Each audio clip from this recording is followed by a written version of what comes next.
What we aim to do is all about navigating meaningful work, and Trivarna Hariharan demonstrates that so beautifully with her workshops, literary Instagram page, and online writing community. In this conversation, we discuss how Trivarna grew her commonplace book Instagram page to over 200,000 followers, how she approaches workshopping her students' poetry, her relationship to the word ambition, and the importance of community in one's writing practice. Trivarna and I have been Instagram friends for years, and it was so nice to finally speak with her over video. She's a true champion of other people's writing. Her Instagram page is a collection of posts featuring snippets from prose writers and poets, but her own writing deserves just as much attention. I'm going to read you a little snippet of one of my favorite poems, To See Myself in Another's Light. In it, Trivarna writes, "From these frogs, I learned that faith does not require breaking out of the body, but being enwombed in what you pray for." Trivarna's writing, curation, and observations are a true gift, and I am so happy to get to share our conversation with you. We begin our conversation learning about the art of keeping an Instagram commonplace book. So I started this account sometime in 2021.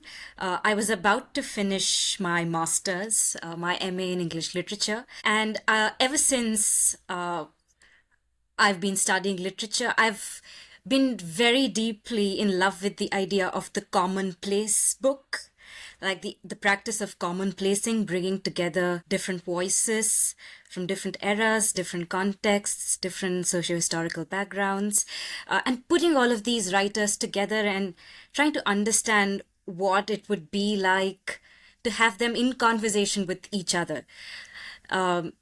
Even though they may not seem similar on the face of it, which is why I started the account. I wanted to bring a bunch of voices together to be in conversation with each other and to be able to relay that then to lots of people. I did not imagine the account to grow to the number that it has grown to. That was a huge surprise for me, but it also made me realize that there's a huge quote-unquote market or audience for poetry and for meaningful literature and for literature from all contexts, all eras. And I realized that people actually enjoy this theme-based curation of works. Also, the thing is with Instagram, one has to be succinct and brief. It's very different from, say, a medium like Substack.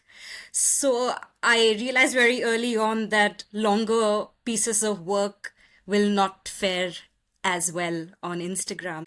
How do I compress all of these? Because I post a lot from prose as well. I post a lot of like Virginia Woolf, Edith Wharton, and lots of other writers that write really dense, intricate, exquisite prose. But I had to figure out a way of kind of condensing that without compromising on the essence of what they're trying to say, because that would just be very unfair and incredibly unethical, to be frank. So that's something that I'm glad I've been able to do through my Instagram, is that a lot of people come up to me and say, I first discovered this little snippet on your page, and then I actually went up went on to read a lot more of this person's work, and I went to Amazon and I bought this book of theirs, or, so that's a nice feeling. I find it so heartening as well that it has such a large following and that it gets so much engagement. It makes me feel very hopeful. And I love what you said about wanting to both be succinct without compromising their writing or taking things out of context. But to me, what you do that is so interesting, and why I think I never skip a Trivarna post, is because you're taking these ideas and you're putting them next to each other. So of multiple different writers. So it feels like you're adding context in a way, or you're reframing the ideas. Whenever you're reading books or poetry, do you find yourself saving snippets and clips for future Instagram posts? Sometimes, but mostly not, actually. I think I have a brain that naturally tends towards organizing things. I also happen to read really diverse pieces of literature together. So if I'm reading Virginia Woolf, I'm also reading like, someone radically different from that. I'm also reading Asian poets. I'm reading Ocean Vuong at the same time. I'm reading Richard Syke. So I'm reading lots of poets together, lots of poets and writers together. And so my brain is naturally connecting the dots and making those connections. I'm underlining on the go, and as I'm reading, so what happens is that at the end of each book, I just tend to, by default, have a set of lines and snippets and excerpts that tend to speak to each other. It's not something I do consciously, but it's like that little squirrel brain. It's always active and it's always rummaging for lines subconsciously. And somehow at the end of all of these books that I'm reading together, 4 or 5 at the same time, I always have this set of lines that I'm ready to curate and put next to each other. So I love this idea of looking at other people, seeing part of yourself in them.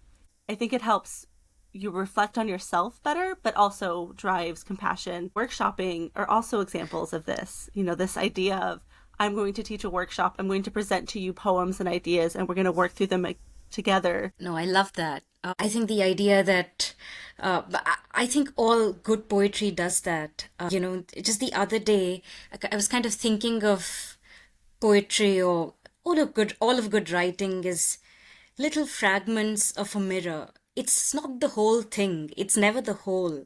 It's little snippets, it's little cracks, fragments that you find fallen in different nooks of your house. And, you're going by and you catch a part of yourself in them, never the whole of yourself, perhaps. Maybe, a part of your chin or a part of your hand, but that fragment becomes your world for that moment. And I think that's what's so special about poetry. It just seems to be able to hold the world in just that little fragmented piece of glass, and reflect it back to you, the reader, which again aligns with, what you were saying about my Instagram page, etc.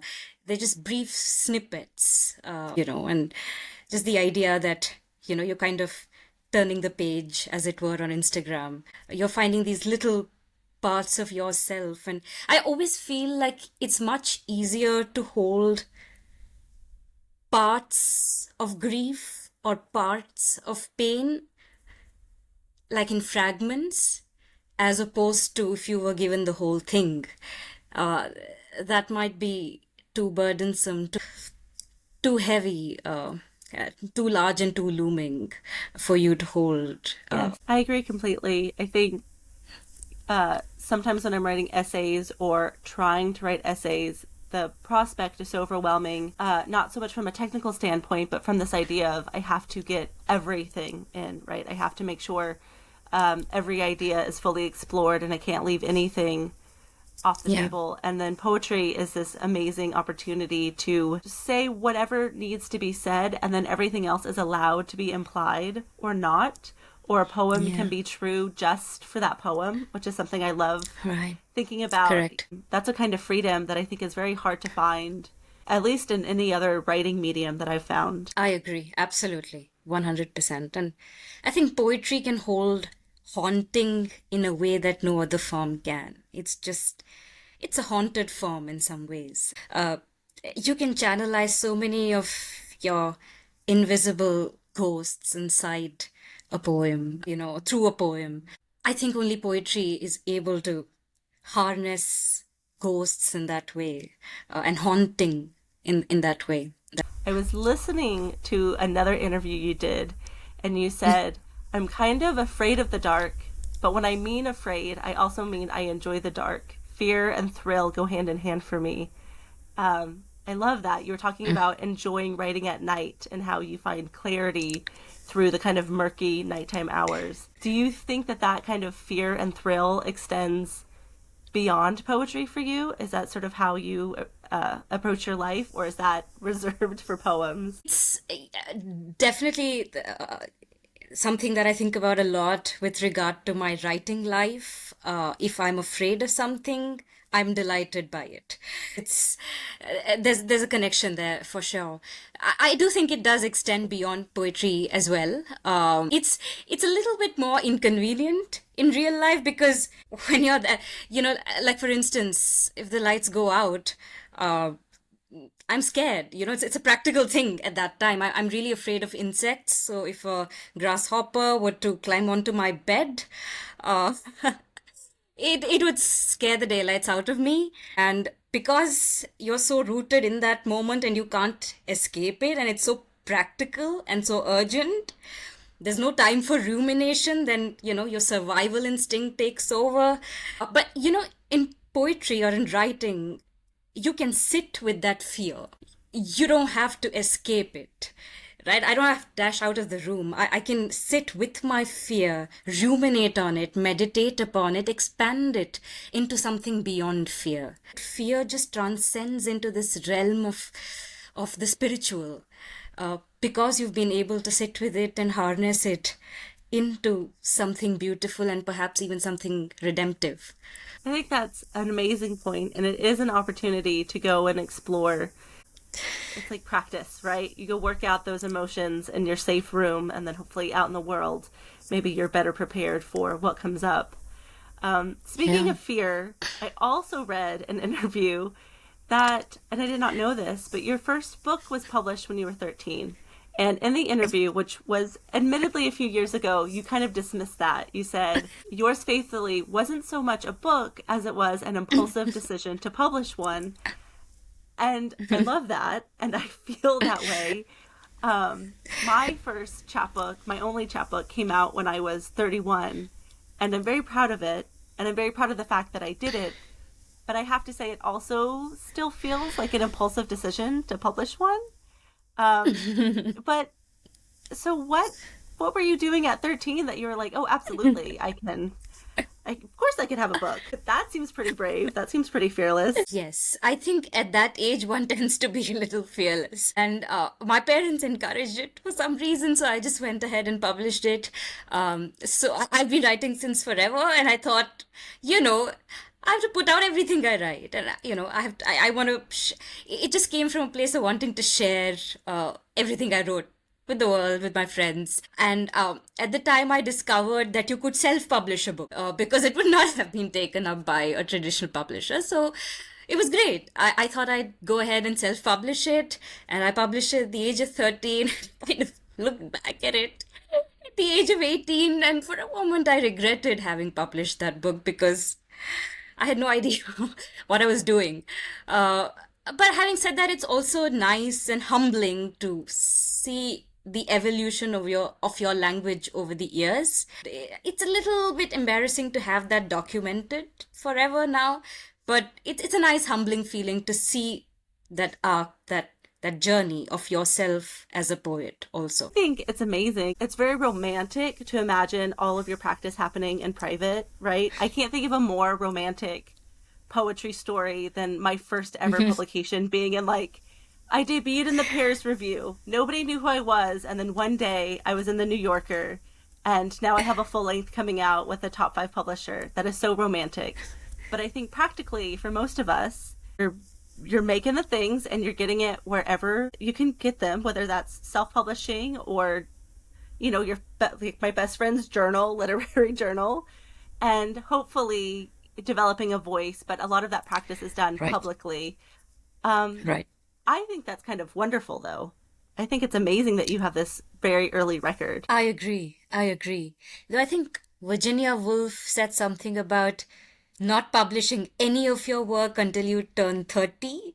And that just sounds really intimidating because that's a long time to not publish any of your work. I actually think it's quite cool to grow in the eyes of the audience or right in front of the audience, right? It's nice to be given feedback, to be able to understand what people are saying about your work. It's enriching. I personally feel that.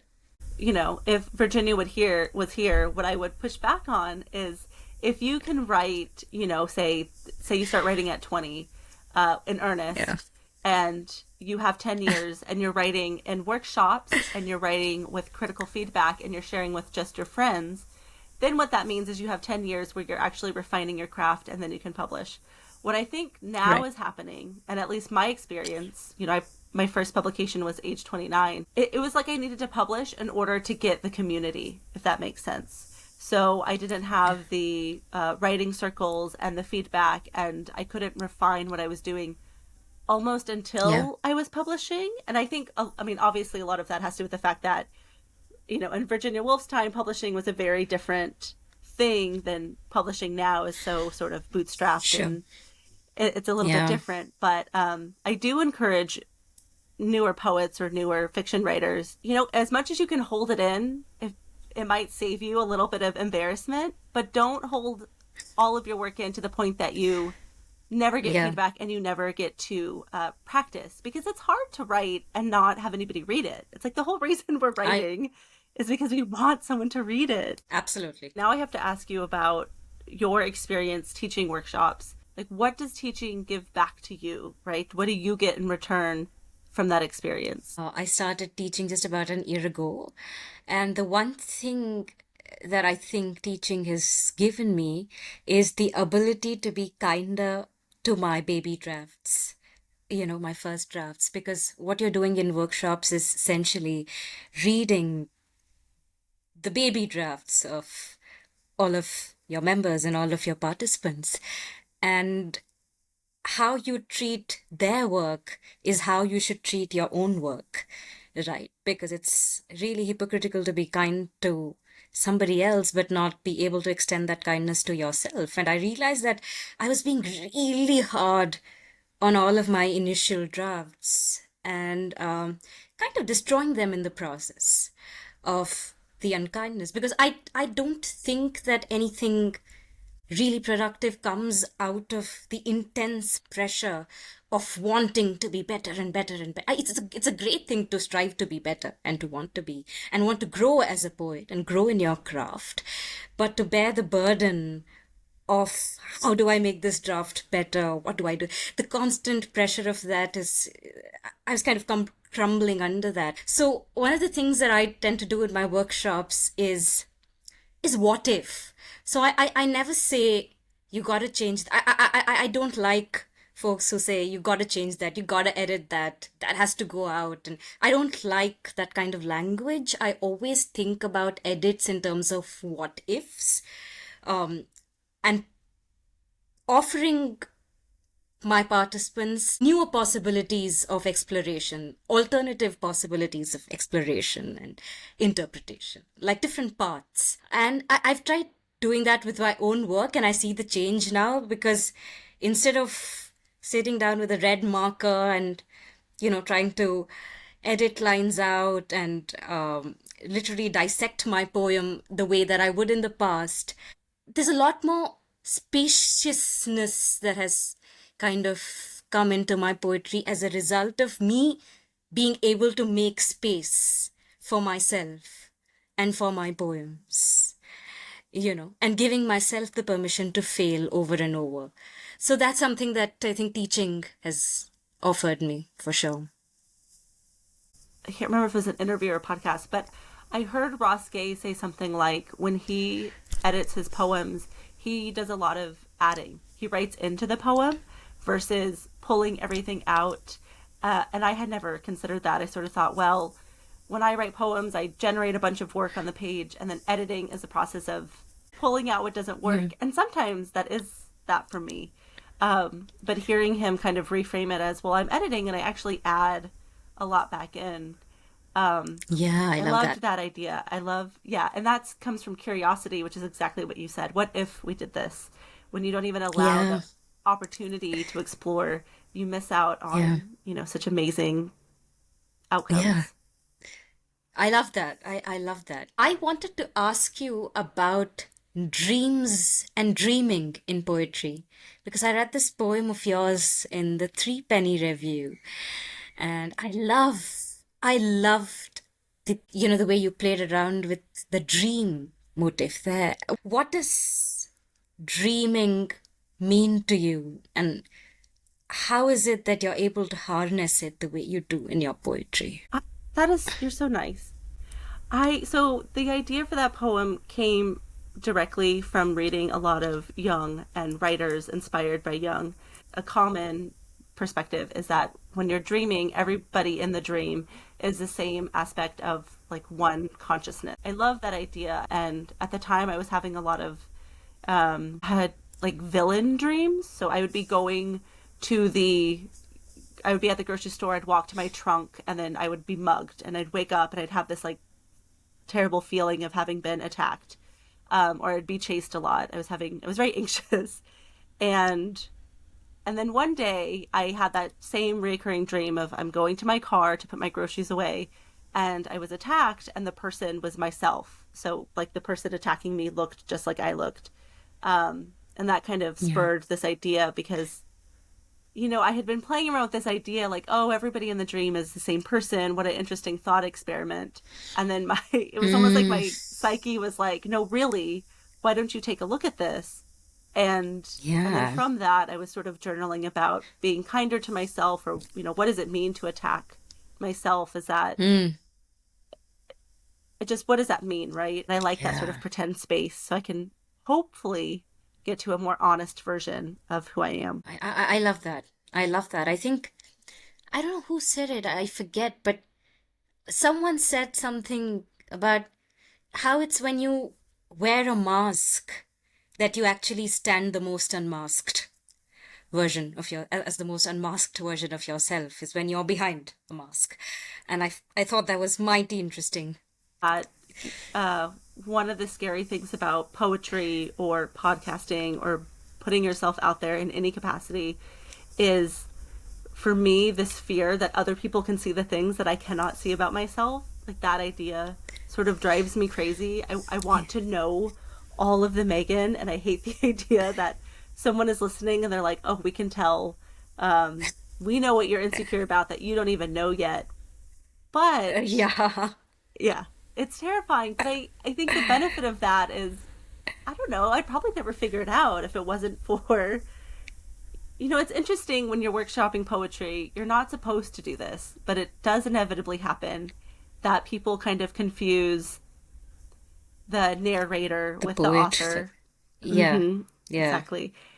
Yeah. But sometimes people will sort of say something and I'm like, well, this really is a little bit like free armchair therapy. I really will, they'll hit on something. And I'm like, yeah, you're right. You saw that in me. And that doesn't have to be true for me all the time. But, at least for that poem, there was, something about that is true. I think what also tends to happen is that we've all got these little fragments inside of ourselves. And when we write a story or a poem, we try to expand on that fragment for that poem or for that story. It doesn't necessarily have to mean that that symbolizes the whole of us. It's a part of us that we've expanded on for the work, right? So there's also a difference there. Yeah, absolutely. And I will say some of the worst poems I've ever written are the ones where I'm trying to capture. I write about my mother a lot, and so some of the worst mom poems are the ones where I'm trying to capture everything I've ever felt about her at all times in my life. Like, I can't do that. It's so much better when you could just narrow the scope a little bit and allow the fact that maybe you're leaving out, some of the picture. I can come back to it. Then there's another poem where, I can delve into it more or add context. That can be uncomfortable in the beginning, though, to get used to. Yeah, no, absolutely. It's always such an ever-evolving process. It's such a continuum. So when I'm workshopping poems with people, one thing that I struggle with and I'm trying to improve is feeling the emotional weight of other people's experiences and making sure that I navigate that tenderly, but also with a mind to craft. Yeah, so I think one of the things that I tend to kind of do in my workshops is to have a complete sort of non-judgmental, no criticism rule for all of their initial drafts. Right? I think over a period of 1 or 2 months as the workshop progresses is when I kind of start easing suggestions of edits and suggestions of craft-based sort of what ifs, and little tweaks and little edits and suggestions. I try to be as kind of non-obtrusive as possible. One has to be really careful about treading the balance between, or treading that line between, honoring somebody's story and working with them in order to help them grow in their craft. It's a very tender balance, and you have to tread that fine line. And I think the only way to do that is to allow everything at the very onset, and to just let them pour it all out on the page, because writing's also a way of reclaiming, selves, reclaiming, and I'm aware of the fact that this may be somebody's safe space for them to process a lot of things, process their past, process their wounds, and I think it's really important to honor that space for that person in that moment. And I think that for me is actually more important than even the craft part of it, because this comes first. This is essential. This is about a person's life and their life story, right? And invariably, I think, even like in your case, even if you're putting your poems in a dream, or even if you have these fictional containers for them, even then you're telling a story that means something to you, more often than not means the world to you. Try to open up that space for all of the writers who come to my workshops, and then we get into the nitty-gritties of alternative possibilities for certain lines in the poem, or what if you began at this place instead of here. I think it's also important to recognize that there are certain places that writers subconsciously don't go into, despite knowing that that's a doorway. There are certain doors we don't want to open. And it's happened to me in workshops where a tutor would point out to me that, this is where the heat lies. Why aren't you opening this door? I'm just sometimes too scared to open that door. So it's just being able to tread that fine balance between, creating a safe space for them where you're not pushing them, to open that door, but also gently nudging them to sort of unfold it slowly. That is my favorite feedback to get, is you've kind of skipped over what is this sort of thing that we've sort of moved past really quickly. I'm curious about that and going, oh no, Yeah. I was hoping nobody would see it, and then you maybe revisit it. And sometimes that's the real poem. Not always, but there's usually something pretty interesting there. You're demonstrating such an important practice that I think individual writers should cultivate for themselves, and something that I'm trying to cultivate for myself, which is balancing a desire of having just written something that is still generative and fresh and new, and wanting someone to see it. I have proved to myself time and time again that taking a brand new fresh draft and then either editing it myself or getting other people's feedback can be the quickest way to kind of ruin the draft or suck the life out of it almost. Yeah, no, 100%. All of the workshops that I've attended have been like 2-month, 3-month workshops. And it's lovely to see the evolution of your own language and of the language of your peers in that group, like right from the first week to the 8th week or to the 6th week, or however long you're there for. It's just incredibly special. And to be able to find that community of people that has seen you right from your very vulnerable sort of beginnings, and to then finally see the refined final piece. That's a really special feeling. Yeah. Yes. And to see the work being influenced by each other. It's so exciting to see how the poets start talking to each other a little bit, right? You can see someone kind of pulling a stylistic thing from somebody else, and somebody's responding to a similar topic. Yeah, I love that too. Yeah. It's Can I beautiful. ask about Wildflowers and Prayers? Are you hoping being like an ongoing kind of community, or do you see that more in a workshop pace of like 6 to 8 weeks? So this is the first ongoing offering / community that I've ever created. I've only ever done standalone 2-month, 3-month workshops before this, and this is the first time that I've actually, built a community space that's going to be far longer, completely ongoing. Anyone can join whenever they want. They can exit whenever they want. Though we do have a quarterly subscription model, so once you're in for 3 months.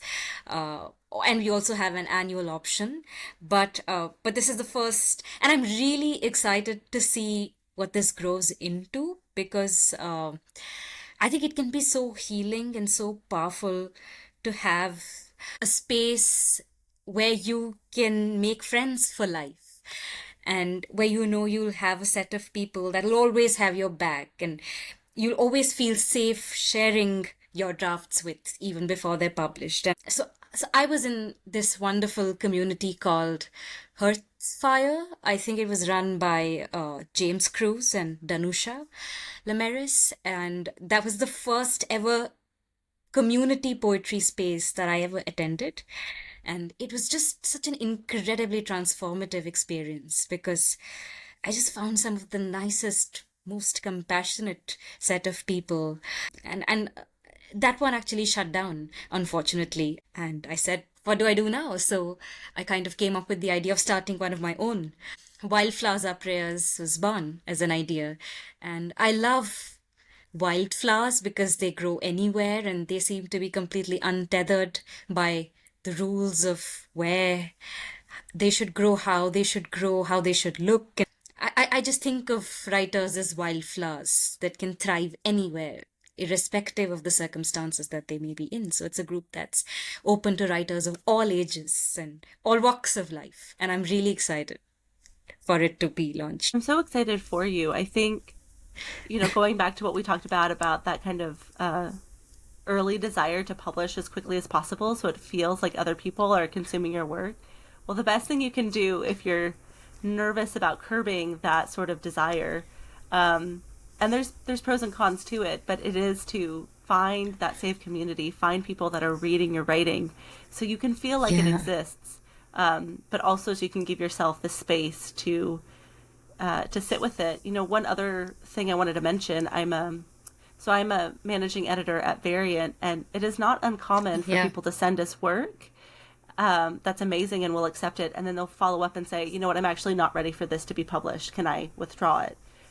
And I think part of the reason is the writers really want it to be real. It feels real when other people read it. But the idea of it being really out there can be overwhelming. They're ready for it to be seen, but not seen by everyone. I think the community, however you can find it, is absolutely one of the best ways to honor what you're doing, right? When I first started writing poetry, I did not know about the online communities that existed, but I had met a poet when I was 18, and so here I was 28, and I found her. She was the only contemporary poet I think I even knew of, and I said, do you remember meeting me one time when I was 18? Would you talk to me about poetry? Could I pay you to maybe coach me? It was the best thing I ever did. I'm only writing poetry because she spent the time to read my work, to ask me questions about it. She helped me articulate my own tastes. I was tasked with figuring out what I liked.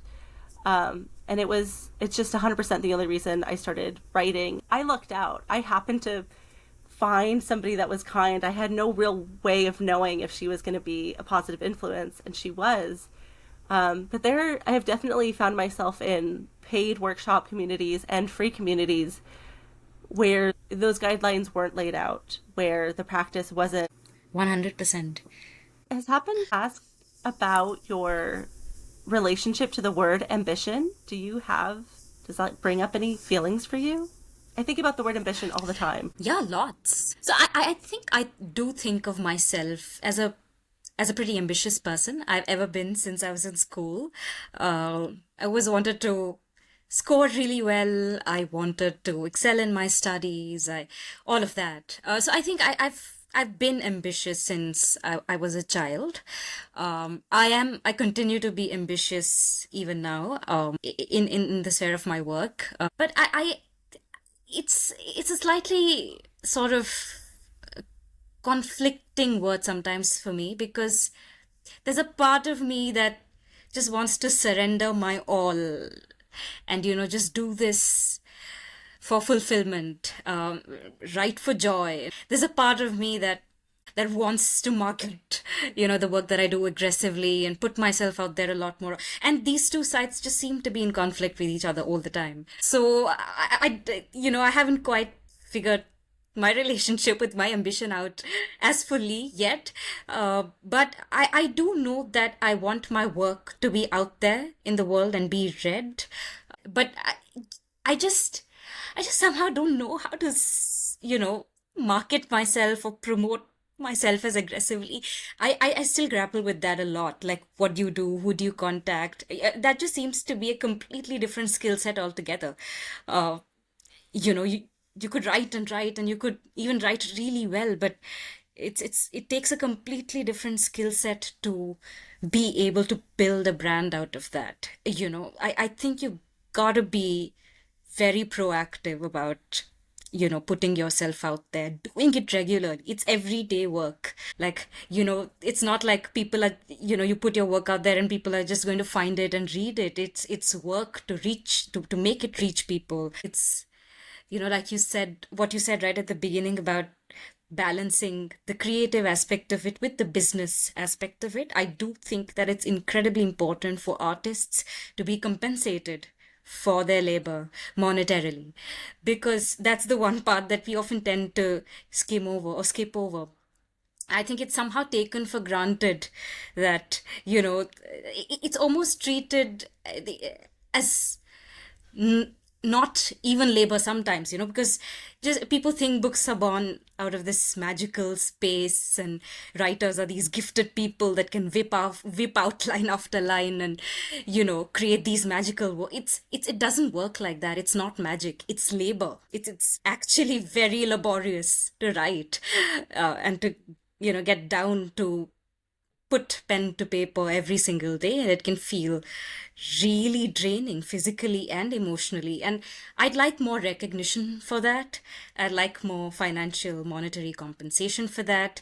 And I'm constantly looking at ways of balancing that with with being able to put some of my work out for free as well, because not everything can be for consumption alone, so that's a constant tussle for me. I agree completely. I also really struggle with that word because I am a very ambitious person, and yet I also am like shy about it. There are a lot of artists that feel similar to us, and then there's quite a few that are like, well, it's not very romantic to ask for compensation, and I'm like, well, it's not very romantic to not pay my rent. So I have to figure I have to figure this out. One thing that I think gets left out of the labor conversation is that if you enjoy your work or you enjoy writing and you're doing something that you like, that therefore you shouldn't be paid for it. And I just am always surprised when people have that opinion, because there's so many people in my life that love their job. My brother is a software developer. He loves his job. But nobody's asking him to just like do that for fun, to do that for free. Right. So I find that interesting. You don't have to be miserable. Work doesn't have to feel miserable to deserve compensation. Work is effort and time. Yeah. And what I'm really passionate about is how can we have work that feels good, is meaningful, and supports our lives. I love it when people have figured out a way to do that. Correct. 100%. I mean, this is why I reserve my highest respect for editors of independent presses.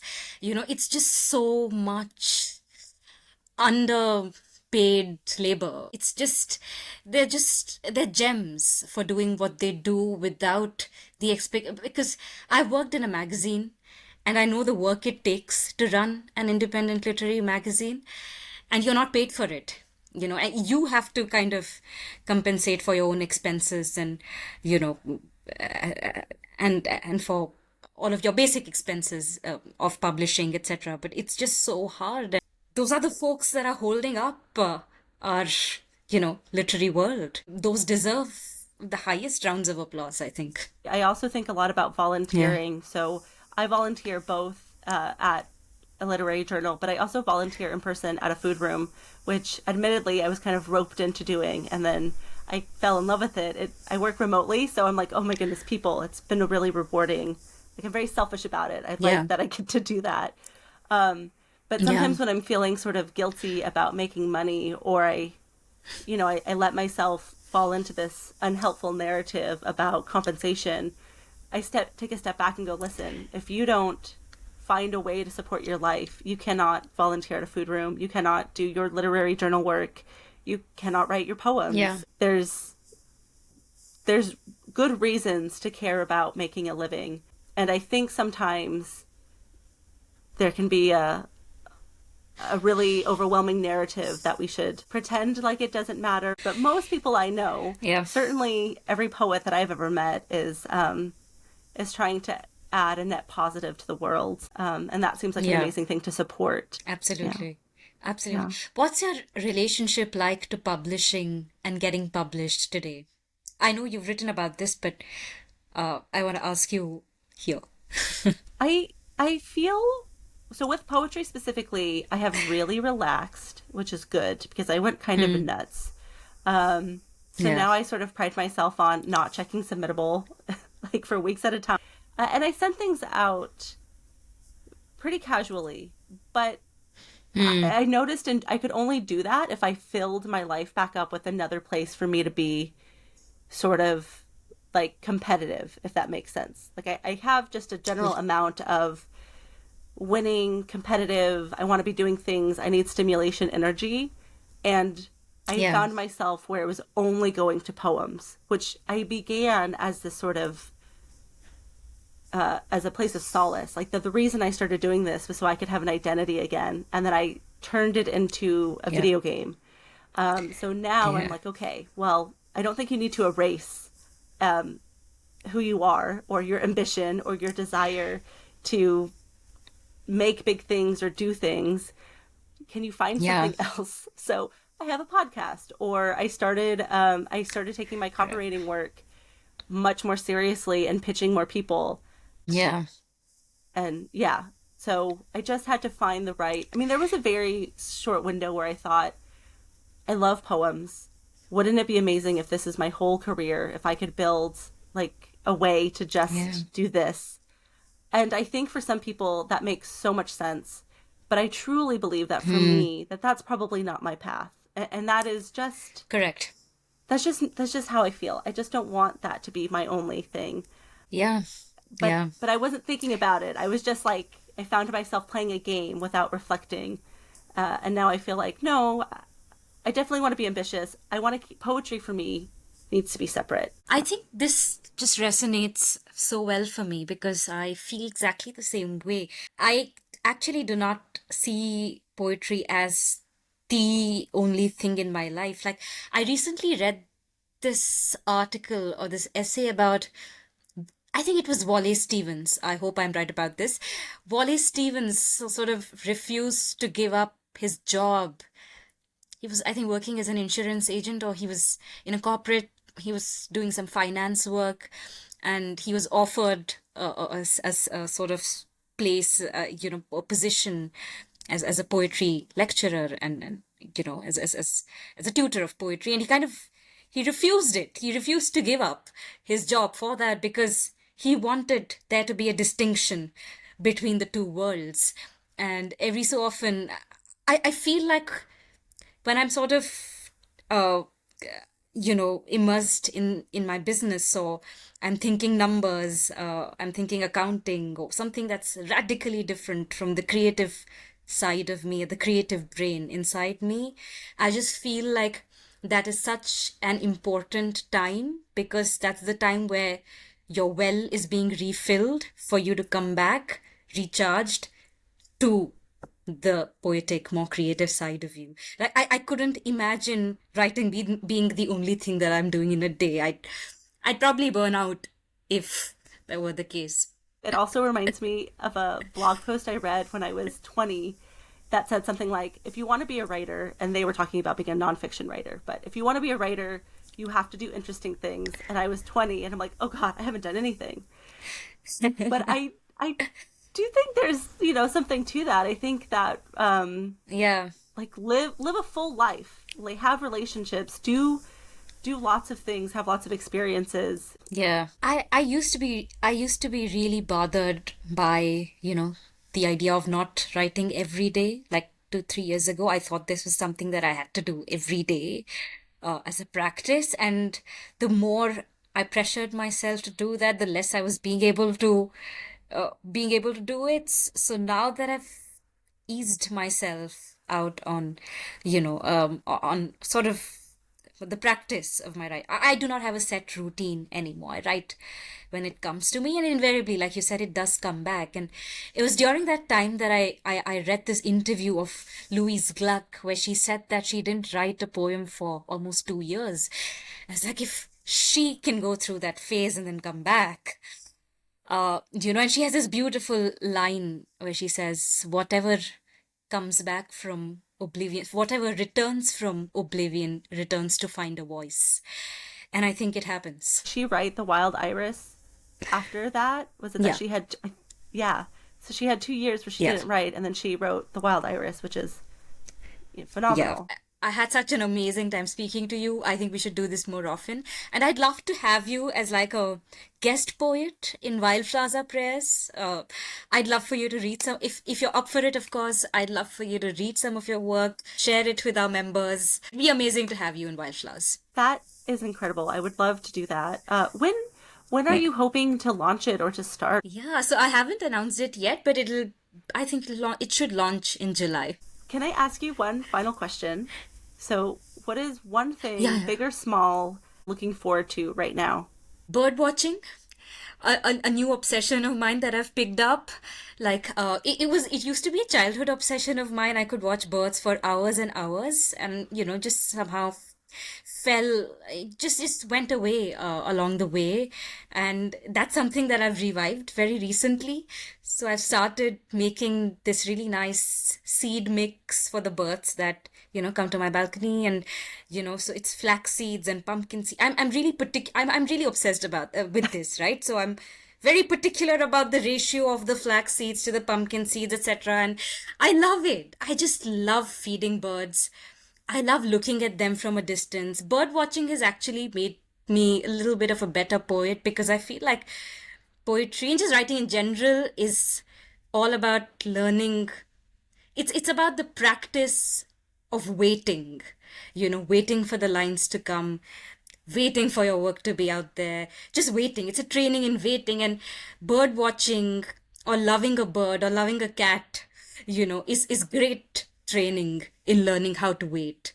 And I really enjoy waiting for my birds and just waiting for them to come and feed on my seed mix. And that's a new obsession of mine that I look forward to every day. Oh my goodness. I love that. I had about 1,000 more questions and we didn't get to it, but I just have to say, I was rereading your poem from Stirring to see myself in another's light. And I just it's just, you're such an amazing, you're so generous. You're talking about marketing and I feel like I'm a very selfish poet in the sense that I'm on social media and I'm like, look what I did. Have you seen it? Look what I did all the time. And then you spend your time. No, I don't think so. I think everyone does that. I think we all do it. I think you should do it more. I don't know. I think that you spend so much time curating others' work, and I don't know. I'm so happy to have gotten to talk to you. We're going to talk again tomorrow. Thank you. This was lovely. I loved it.